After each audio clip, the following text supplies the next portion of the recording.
I finished triaging one patient, and this other patient came up to me and was just saying that they were in pain. I suspected it might have been like a kidney stone, so the patient was like just pacing in the lobby, Which is holding excruciating their pain. back. It's excruciating. Yeah, Like even people who think yeah. they're good with pain, like myself, I've never known anyone who didn't request pain meds for kidney stones. That's one of those Oh, pains yeah. nobody is strong enough to deal with.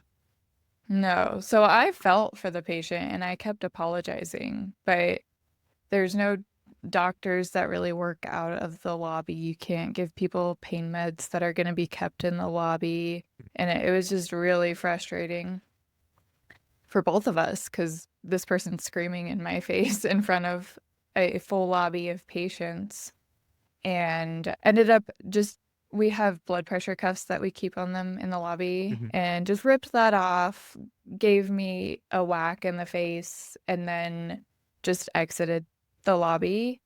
And I immediately went into a seizure, and the receptionist, I was traveling with my partner at the time, so he came up and knew I was having a seizure, and they brought me back. And the next morning, I got a phone call from my recruiter that the hospital cut my contract and literally stated in the firing that it's because I had a seizure.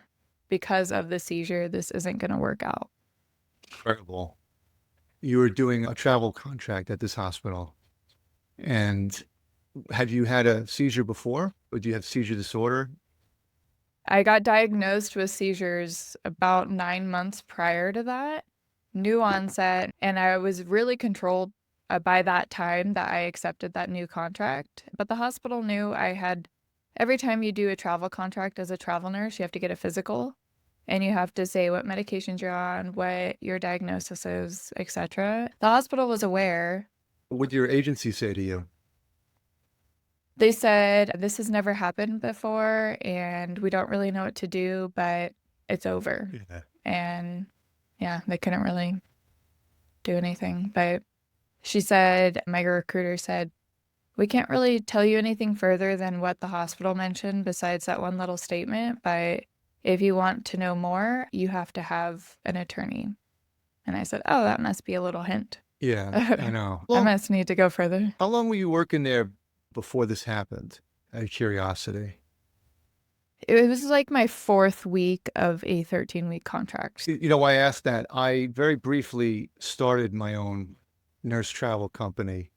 Nothing really came about it. It was me trying to get a contract, which it, New York is a hard state. They have a lot of rules that do not help small companies, even ones that were service-disabled, veteran-owned small business like mine.